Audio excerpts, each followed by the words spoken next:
Shoot the Shh.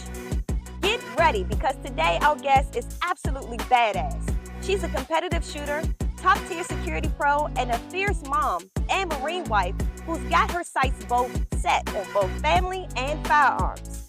She's out here balancing the intensity of shooting range with challenges of protecting others and crushing it all.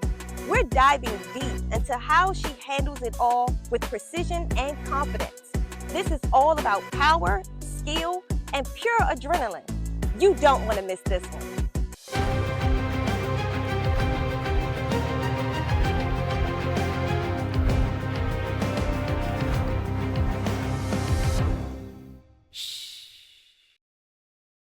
Hey, I'm Mrs. Trouble, and today I'm joined by my amazing co-host, Instructor Monique, who's not just a pro on the range, but also passionate about inspiring others.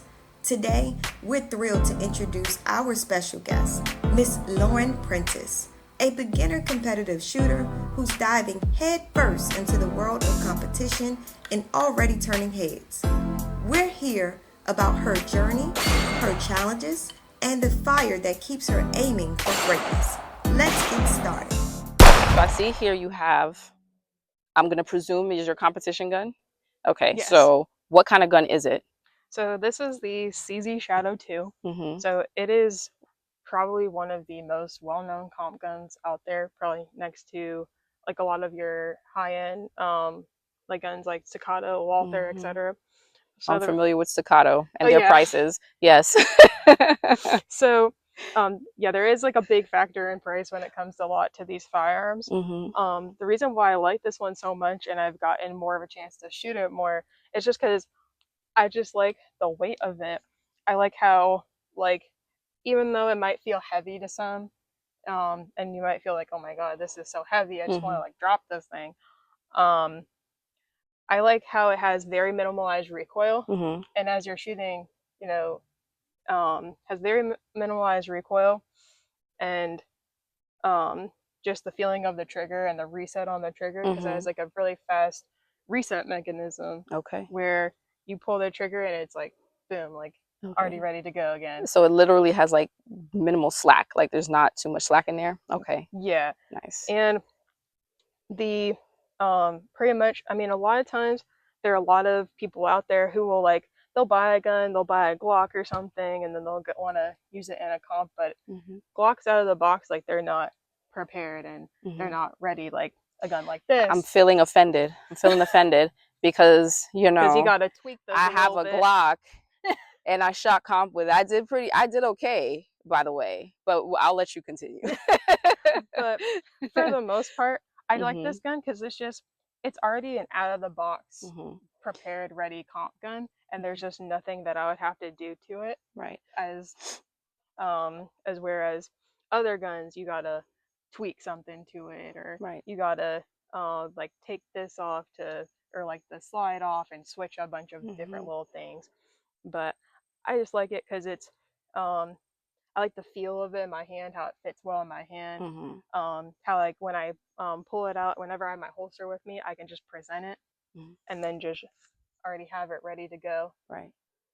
Nice. Very nice. I'm just curious about the Glock situation. Why is that not ready to shoot right out the box for competition shooting?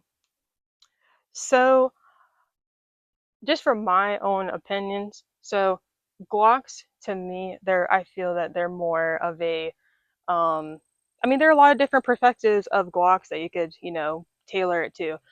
For me personally, I looked as Glocks as more of like your duty type of gun.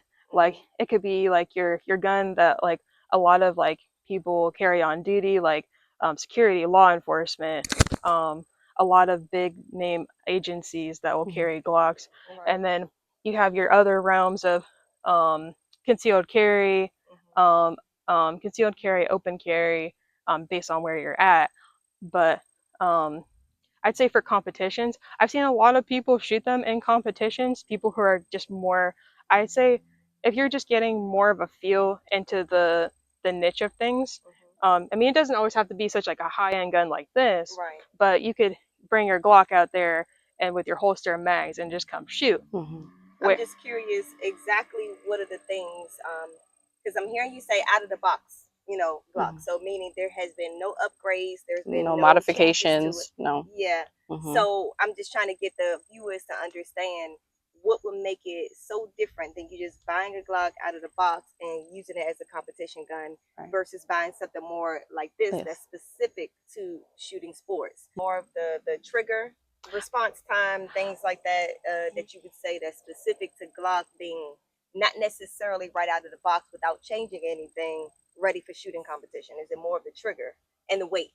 I'd say it's more of the trigger and the weight. Okay. I will say though, just from my experiences, so Glock actually does make they do make comp guns that are I wouldn't say necessarily out of the box, but they are tailored to like their competition realm of the shooting world, where pretty much all you really have to do is just slap a red dot on it, sight it in, and just it would be all ready to go. And that's exactly what I was trying to make sure my audience understands, because like you said, majority of the viewers that buying a Glock and out of the box, I want them to understand that there are some extra steps to fixing this gun up to be more competition style. Like you said, put a red dot on it and maybe change the trigger. Yeah. You may have to change some things to tailor it for competition style shooting. Yeah, because the importance of purchasing a gun to begin with is what is it used for?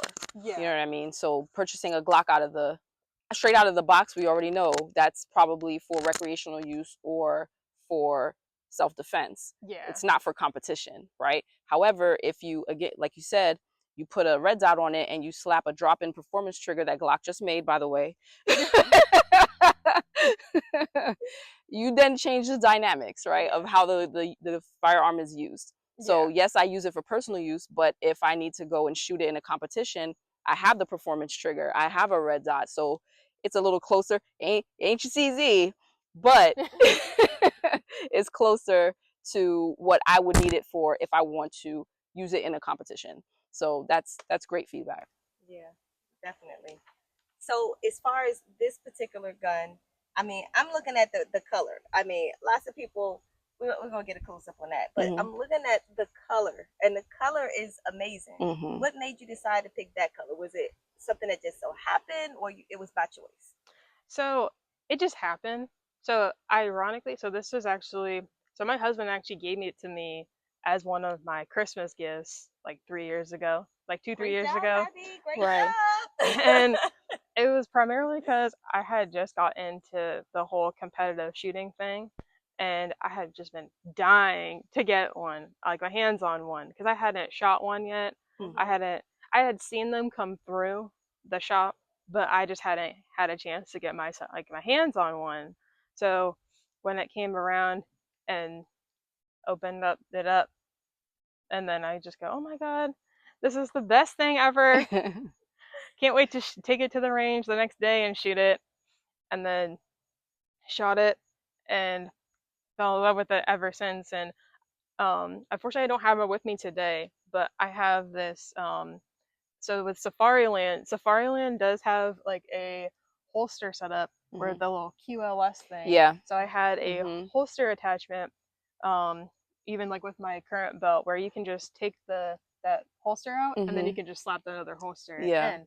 So if I ever want to shoot that, it's just already ready. Interchangeable. It's interchangeable, so I can just put that. I believe that's the one. I have one similar for my Legion. So yeah, I know what you're talking about. All right, nice. Okay. So I know you said you wanted to get yourself a little warmed up and do some dry drills. So we're gonna let you do your dry drills, and if you don't mind, while you're doing it, kind of talk us through what's going in your head verbally, so that we know what it is that you're accomplishing as you're doing these drills. Does that make sense? Yeah. Okay. I'm presenting.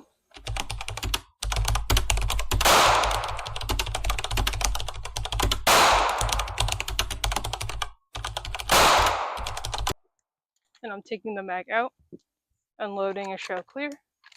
I ensure that it's clear. And hammer down. And then she's definitely USPSA, because you know they do that last trigger press at the ends. Yeah, very USPSA oriented. Nice. Okay, so that's cool. Ready? All right, so what got you into shooting? So a few years ago, my husband got me into shooting, Mm-hmm. got me my first gun. I ended up getting, it was a Smith & Wesson M&P EZ. Took it out to the range like a few days a week just to get myself more acquainted Mm-hmm. with the gun, and he prepped me and taught me more about how the gun functions, like how it works. We did like a whole demo at home where Mm-hmm. like he taught me how to do dry fire at home, taught me the safety mechanisms about the Mm-hmm. gun and safety protocols about the range. And by the time I got to the range and I pulled that trigger on the gun, I Mm-hmm. was like all ready to go. Here, sounds good. And just from there, I mean, I was hooked and Mm-hmm. just got real hooked on the concept of just shooting guns. I mean, as being a mom, I always feel the need to be protected, especially when I'm going out. Yeah. But yeah, my husband pretty much got me into shooting from there on out, and Mm-hmm. he's the one who got me into working at a range so I could be a little bit more acquainted with firearms. Oh, so he immersed you in it. He was Yeah, just like, we're just jumping straight in. We're yeah, not even crawling over here. yeah. So I had worked at a range for about 3 years, so Mm-hmm. then I was really just thrown in like to the water, thrown in by the wolves. So Mm-hmm. I was able to, get a bunch of different feelings from like and perspectives of how people look at the gun community and Mm-hmm. different I got to see like a different view on how people take things Mm-hmm. from different perspectives there. How Um, did you get into the competition shooting? So as I was working at the range that I previously worked at, Mm-hmm. so I got into it from one of my mentors there. Um, I wanted to just get into shooting. I had a little 22 pistol at the time and Mm-hmm. heard all about the different aspects and different disciplines of shooting, like steel challenge, USPSA, multi-gun, like you name it. It was like all the 9 yards of all different disciplines of shooting. Mm-hmm. And I just wanted to get into it because I used to see a lot of people. I met a lot of people who Mm-hmm. had did competitive shooting, and I thought, well, I want to do that. I want to be a mom and showcase that I can do it, and that I can go out there and pursue it, and it can be a thing for me. Right. And I ended up taking my mentor's advice, just going out. It took me a while, just because of just time, money, Yeah. all those little factors. But eventually, I got out there and shot, and um, I felt pretty satisfied about the performance of it all, Mm-hmm. even despite the fact that my first ever comp, my gun actually broke, and I had someone in my squad who actually loaned me their gun Mm-hmm. and was nice enough to loan me their loaner gun, and helped me through the competition. It was just guiding me. Mm-hmm. And after I came back after a long weekend of shooting, I just go, oh yeah, like I told my mentor all about it, and I said, hey, I want to do this. Mm-hmm. Um, I want to just continue. And he's like, Okay, so let's talk about a little bit more about after you finish warming up, what's your next steps to get you ready for a competition? You can show us like what type of drills you may run. because I'm wearing a SIG shirt Mm-hmm. and I'm shooting a CZ right now. Right. And No endorsements. We're not endorsing anybody today. but I'm so particular to the way that to the certain SIG guns that they produce, Mm-hmm. because if it's something that they've had out, or like something like the X5 Legion, Mm-hmm. or their other variations like the SIG P320, the DH3 model that Mm-hmm. I love so much too, but I'm very particular to certain SIG models too. Yeah. Mm-hmm. Yeah, I've had fun with the Legion. I don't shoot it a lot. I shot it enough, but I haven't shoot it a lot because most time when I come out shooting, I shoot the train, so I train on my Glock that I have on me now. Um, but this shoots so nice, and like you, I like the flat face triggers. Oh yes, Yeah, that's so a plus for me. it is. It is. All right, so you said that you have a particular drill that you do in the beginning. I'm just gonna shoot it with you, so kind of walk me through it. Okay, so one of the drills that I have done before, Mm-hmm. as I've been preparing for, like, if I'll prepare for USPSA, or if it's even like any other like USPSA style comp. Mm-hmm. So what I'll do is I'll so pretty much I'll do a drill basically simulated off of a table, not in the holster as much, because mostly just working on reloads. Mm-hmm. So I will pretty much like assemble the gun, put the mag in, send the slide forward, and then shoot 5 rounds.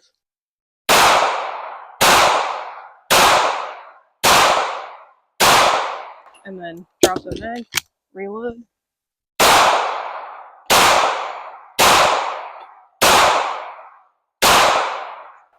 Okay, and then drop the mag, unload, and then show clear. Okay.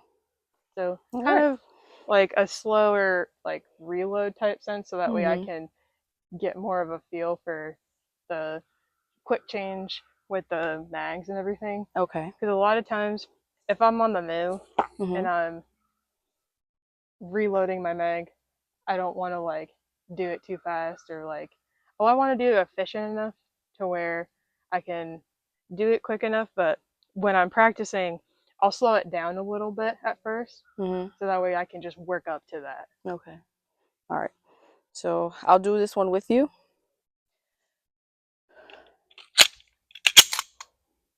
Okay.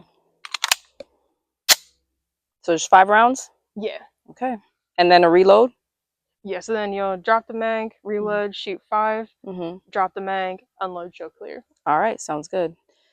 All right.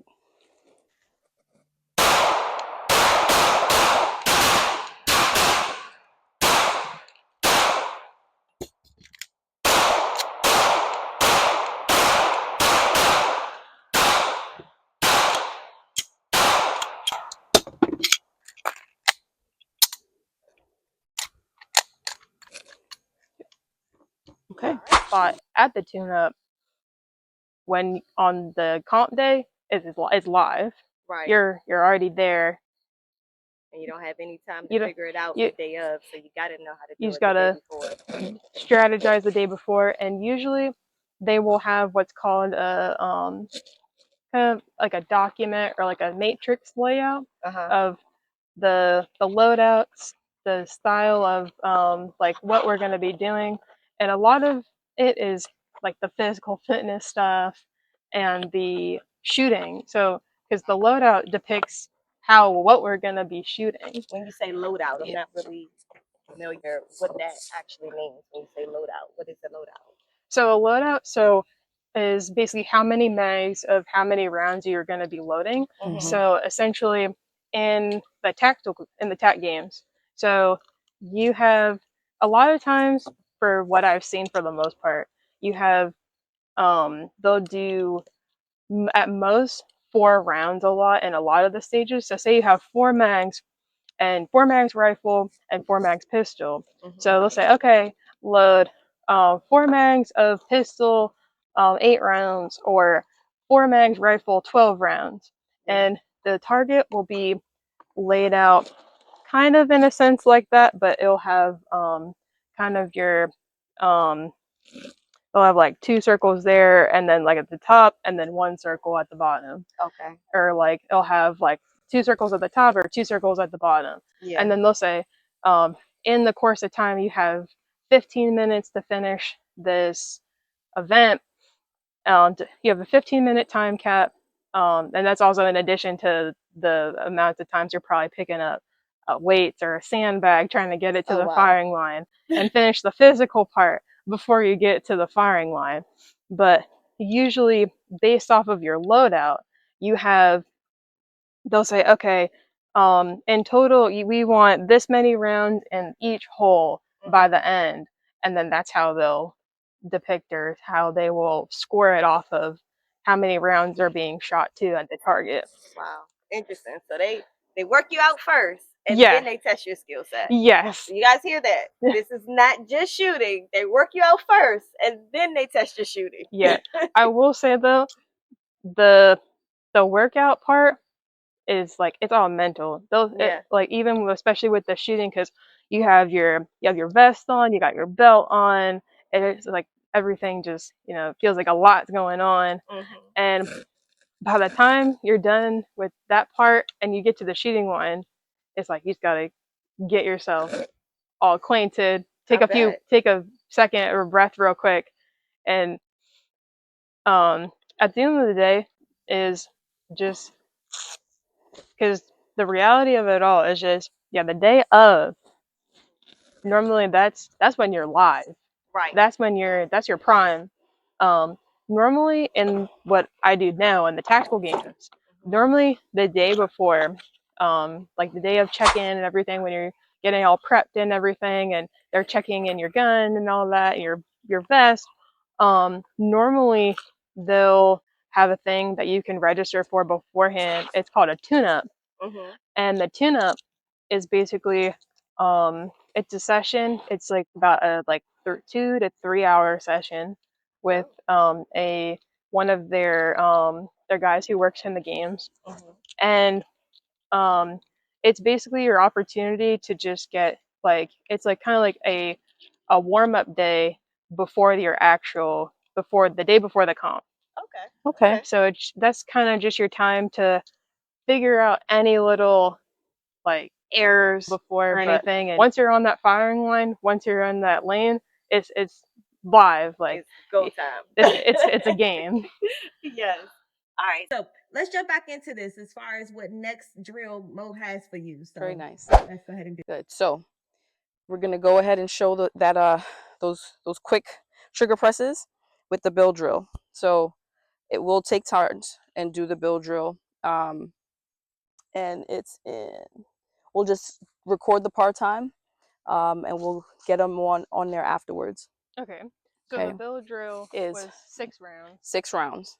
All right. And then it's just 6 rounds. It's 6 rounds to that center mass right there. And then would I reload, or just 6 rounds and that's it? It's just the 6 rounds and that's it for the bill drill. 6 rounds and that's it for the bill drill. And then we'll look at your part times. Okay. Okay. And then just go ahead. Yep, go ahead. So what it's gonna sound like, I'm gonna show you. So you already know what the timer sounds like. Yeah. Okay, so essentially you're down at the low ready, and then once the timer goes off, you'll present to the target and then take your 6 shots as quickly and as precisely as you can. All right, stand by.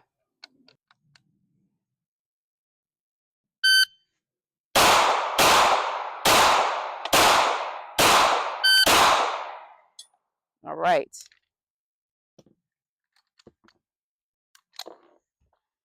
Okay, so your first shot was at 113. Your second shot was at 0.63. Third shot, hold on. Okay, 1, 2. First split 113, 0.87 to 0.63, 1.13, 0.87, 0.86. So all of your shots are within the 1 second realm. So you got it in 5.23. Okay. All right. That's all. Pretty good. Pretty good. All right. Do you want me to do? Great job. Yep. All right. So that drill was awesome, and you did amazing. How did you feel about that, as far as what it is you normally do versus what you did today? I feel it's something I could just tailor also into my drills that I do. I've heard of the bill drill, but I had never really Done it. Mm-hmm.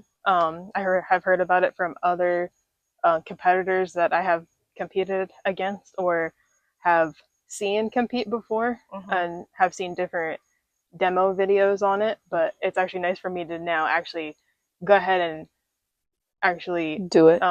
Do the actual drill. So how would you think that this will benefit you, incorporating this in your practice? How would this benefit you?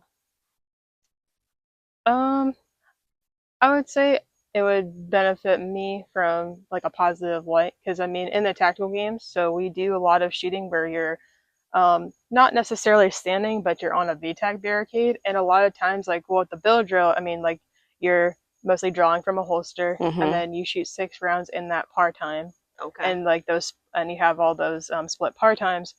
In the tactical games, it's kind of a little similar scenario where, yes, you are you are drawing from the holster, and then you are mostly shooting through like a little, like through a box or through a barricade where um, you draw your gun, but you want to keep that hold there, and you want to keep that hold to where you get all your shots in that same grouping. So it helps a little bit for me to like kind of tailor that now to my training. That makes a lot of sense there. I see. Well, thank you so much, Miss Mo, for your great instruction on this, incorporating some things that she can take with her today. So let's go ahead and I would like to know a little bit more about your process from being a mom, being a wife. You are a mom of a 4-year-old, and you are a wife of a Marine. And so I bet these things kind of poses some sort of challenges for your practice time and for your actual competitions. So how do you kind of balance it all? So, I mean, I am really grateful and blessed to have the support of my mom and my dad. Because when I did have my son, I mean, it was a little bit of a rough road. Like, I was still in like the realm of shooting, and I kind of just had to put it on hold for a little while just to be there to take care of my son and to, just be a mom. Yeah. And when I eventually got back into shooting and all that stuff, usually I guess I would say my balance more was, so during the day I would, have more time like with my son and everything. And when I would work at the range, when I had first started working there, my son was 6 months old. Okay. So when I got into it all, like he was just a little itty bitty. Yeah. And my mom and my dad would just, as well as my husband, when he was around, he would help. They would, whenever I had a comp or if I had something to go to, they would just help out, be like, "Hey, yeah, I'll watch him. Like, go ahead." And my husband has supported me a lot through this, because if it wasn't for him, I wouldn't be doing this. Same here. Because great husbands to tell you, great spouses to tell you. I mean, honestly, you need that support team, especially with the little one. These are like the golden times where you got to really like spend time and build that bond. And so I can only imagine how that kind of pulls at you to be away from him to get these type of trainings and things done. Do you notice that he shows any signs of kind of missing you too much or things like that, or he's all right? There are times where if I'm away for too long, he'll miss me, but I feel now it's more of like a balanced out thing, because I've trained with a newer group now they're based out of Haymarket, and they have more of a structured time frame when I can go train on like a Friday, Saturday, Sunday type thing on the weekends, and then in addition to my very busy work schedule, I can spend time in the mornings with my son and then get to work. And then normally on the weekends, I'll have all that time to just practice and then get all my critiques in and everything. That makes a lot of sense. It's great balance. I mean, I know even for myself, I struggle with that kind of a balance of home time versus work time. Yeah. I mean, even when I left out today, the kids was like, "Mommy, where you going?" I'm like, "I'm going to work. I got to record today." And they're like, "Again? Come on, like you just work. Like you got to keep going. Like when are we going to have some playtime?" Is what my 6-year-old asked me. When are we going to play? And I'm like, "Okay, when I come back home, I'll be able to play with you. No problem." Yeah. So yeah, I could really see, even just being a working mom. I mean, you not only do shooting competitions, you actually work in a security field as well. Yeah. So I can only imagine how your mindset is always on defense and self-defense. And how do you you're a very mellow person, I noticed. It's a really good thing because it allows you, I feel like, to be able to think and really process the environment in which you are in all the time. So just being fully aware of that 360, all the time, especially you work in the security field, you do competitive shooting, and so you always have to be conscious of that safety. So just thinking about that, is there certain measures in which you take being working in your field of security versus when you're in competitive shooting to focus on the safety? Are there certain things that you specifically think about when you go to work versus when you go competitive shooting? I mean, I would say when I go to work, I mean, at that point, like for me, it's more about like being vigilant, everything Whereas in the competitive world, I mean, there's like so much that can go on and so much that's happening all at the same time. Whereas, yeah, like I would be super vigilant and everything there as like in terms of like my safety and everything. You know, just thinking about this as far as security wise and competitive shooting wise, like in the competitive shooting sports, of course, there's people there like RSOs and things, making sure everyone else is being safe. I Yeah. guess I should ask more of, have you noticed someone being unsafe at the shooting competition? Yeah, so I've had a few little occurrences where people have been unsafe at shooting competitions. So I mean, there are times like so at a shooting competition, you have a table like this, like, and it's surrounded by your little red barrier. And a lot of times, like, so that's like your place where you can check your gun, you can make sure that you know it's functioning properly, but you can't take any ammo there. But if you take ammo there and you just start filling with your gun with ammo, it's an automatic DQ. Like you'll already be automatically disqualified from the comp. Wow.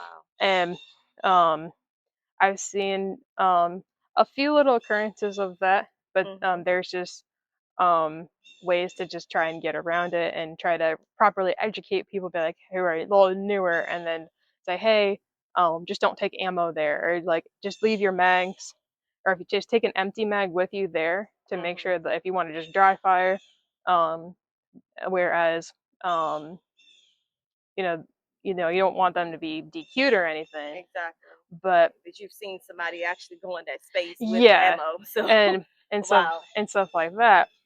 But there are times too where even if you're there are times like where I've been put in the perspective of actually running the timer and just being the RO and going like making sure they're ready, getting them ready, and saying, shooter, are you ready? Stand by, and then the beep goes off. And sometimes they might swing the gun or in a place that they're not supposed to swing, or they might just some like little failure with their gun might happen of some sort, and we might just have to stop.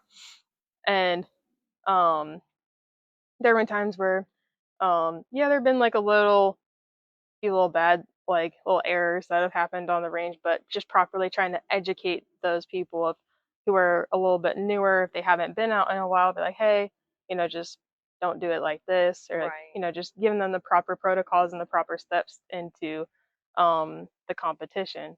Because at the end of the day, we're all just out there to have fun and just to have a good time, not to steer anybody in the wrong direction. Yeah, I mean, I guess that makes sense. I mean, when it comes to the shooting sports arena, though, I'm thinking about I may have an overreactive imagination. Okay, I'm gonna go ahead and put that out there first.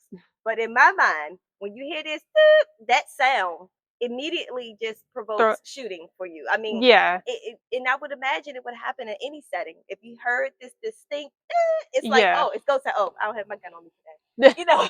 Like I can only see if I trained like that how my mind would constantly think about things like that. So Yeah. have you had that experience happen like out and about and you hear it sounded similar that made you think of that?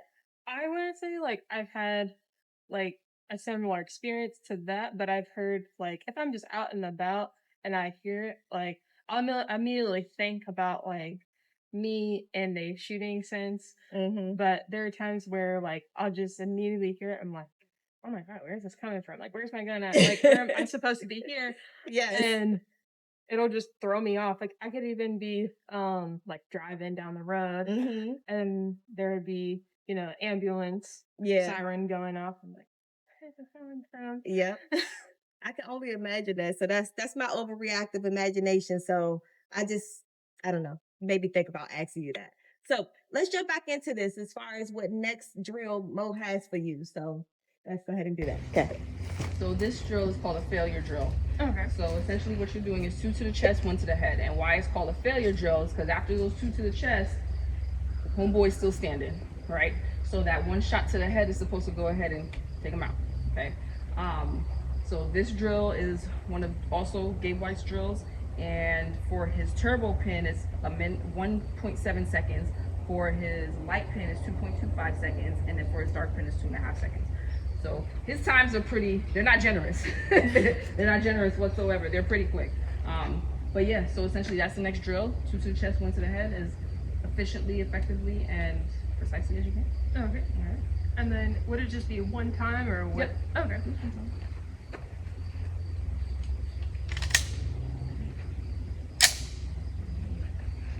Ready? Stand by. I might want to turn it on. Shooter ready? Stand by.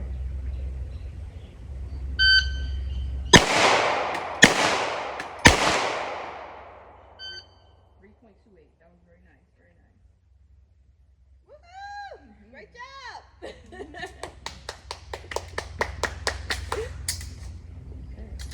USPSA that. I was just so used to that because it's just like I be getting on my friends because they Up do in my- that. They're like, click. I'm like, competition shooter. I'm always just so used to clearing my gun because Yeah. it's just like for me, even I do it as a safety thing. So that way I know that there's nothing obstructing the barrel Yeah. or anything. Because I have seen times where people will, outside of like the factory ammo that people will buy from like, you know, your typical range, there are a lot of people out there who will buy a reloading press and primers and they'll make their own bullets. They'll make their own ammo. And sometimes those rounds are like, there could just be that one that will just get stuck in there, and the casings will just like come apart, crack, everything, and the round will not properly make its way through the gun. This is why I like a Mushin PMC, Federal, and all the ones that come from the store. Yes. Big time manufacturing company for me as well. Reliability, right? So now we're going to record a little section called Shoot or Shh. And so this is where I'm going to ask you some questions that may be a little bit like you. You may decide to shush the answer, meaning you don't tell us anything, you plead the fifth, or you may actually decide to shoot the answer. So give us all the details.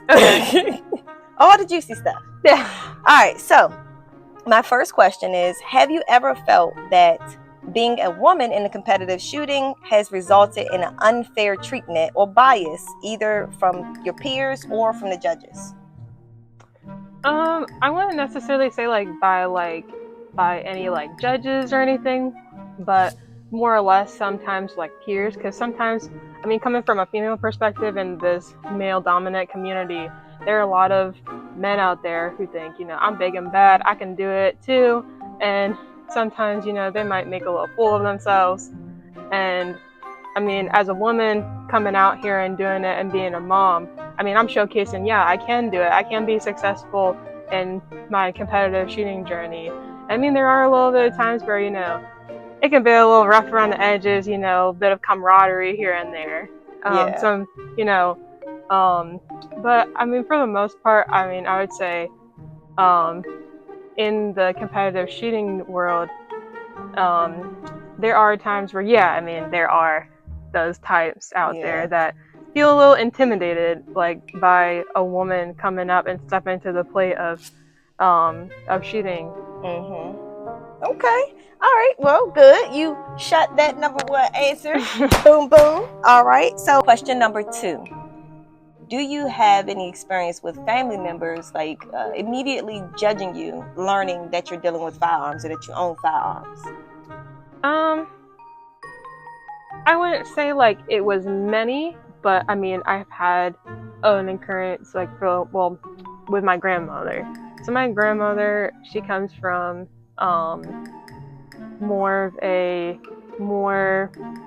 say liberal background, but she has never really like entertained or had that entertainment with a firearm. So just for her to like learn that I've been more acquainted and getting myself more familiar with firearms and getting a little deeper into the TIA community at first was a little alarming, but now she'll call me up and say like, oh, like you're traveling, like when are you gonna stop by?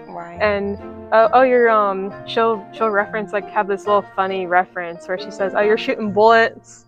Oh, she's like, Lauren's got a gun, she's protecting herself. And she's more even though she might seem a little bit more like, you know, away from the sense of the reference to firearms, she's a little bit more supportive in the sense like, oh, like she has an educational background That's behind good. it. I think I had the same exact experience with my grandmama as well. Like she literally, you know, changed that perspective when she understood a little bit more. But at first it was like, oh, Yeah. I don't know if that's a good thing or not, you know? Yeah. So yeah. Have you ever had a shooting competitor actually just be very competitive with you over everything? Try to outshine you on everything? In a sense, I wouldn't say like it has come to that yet. There are competitors out there that are just as on the same level as me, which we're still competing, and we're out there to, you know, cheer each other on, and, you know, just also compete. Well, that's good to know. I mean, it really Yeah. it's one of those things where you hear these shooting sports and it's a competitive area, period. All sports are. But you know, sometimes you just have some things where it's like, oh, they're the only two women and it's like caddy, caddy, caddy, you know? Yeah. So do you have any experiences where anybody who's like just trying to stir up drama or anything like that to knock you off your game? I wouldn't say I've had any endurances with that. I mean, it's more just been like uplifting experiences, because I have had times where I've been at competitions where it can literally just be me and another woman battling it out for that spot. Yeah. Like when I went to my first ever tactical games, it was me and another woman. She was a lot newer into it too, and her husband had been competing for a minute, so she wanted to get into it also. And her and I, when we got all squatted up and everything, we realized, oh dang, like we are the only two women in this little women's division. There were other women there too, but they were in like the teams division, right? So it wasn't just us two women there.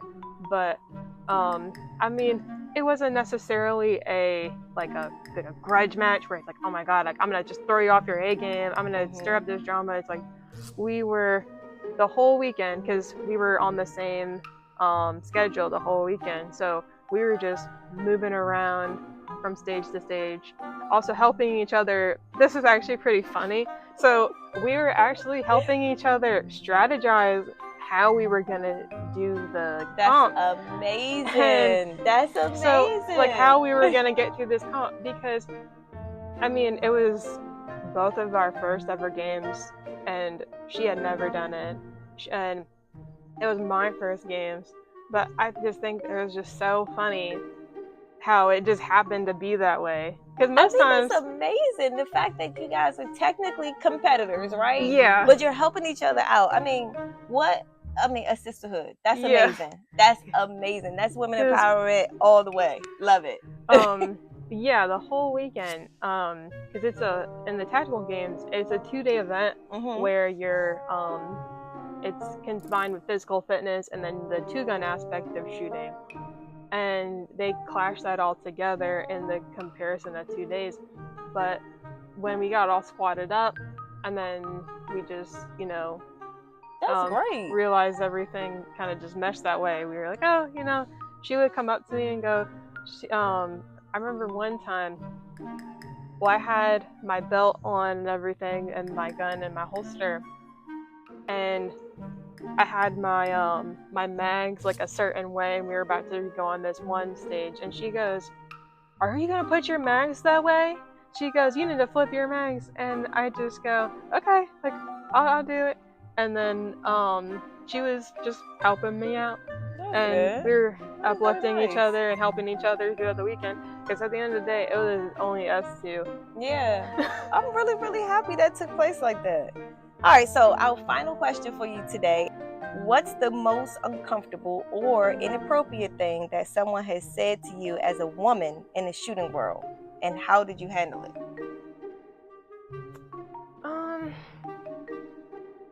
This is like a hard one for me to say. I wouldn't say like I wouldn't say that there has like been anything like inappropriate, because That's people are good. all fair and fairness. And I mean, even though like the shooting community is a male dominant sport, despite the fact that women are more coming into this community, they're respectful of how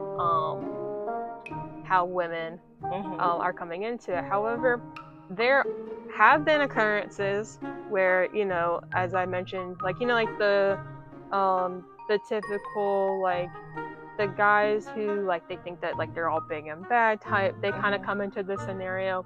So I've had a few little occurrences where people have spoke about my shooting experience. And for example, But nothing specific about you being a woman. yeah, Okay, that's really good. there's I'm nothing really great about nothing specific about me being a woman, Mhm. but more relations to like how long, or like the longevity of how long I've been Yeah. doing it for. But um um Yeah, I just wanted to see if you had any experiences with that. I'm really amazed that you have not, because in my thought, again, my imagination might be just running wild. In my opinion, women going into a field that's predominantly male, sometimes men say things that they don't like mean to be demeaning, or they yeah, don't mean to, just say things that's kind of a little bit weird for us. And yeah. so I was just wondering if you had any of those type of occurrences, and I'm glad you have not. So kudos out to the shooting sports. You guys are doing a great job of being fair and kind to people. So I'm really happy to hear that. That is amazing. So you made it through shoot or shh, okay? And I do want to give reference to your trophy. So definitely tell us a little bit more about this. So you can go ahead and just I'm gonna hold it up here for you. You can explain to us what this trophy is. Okay.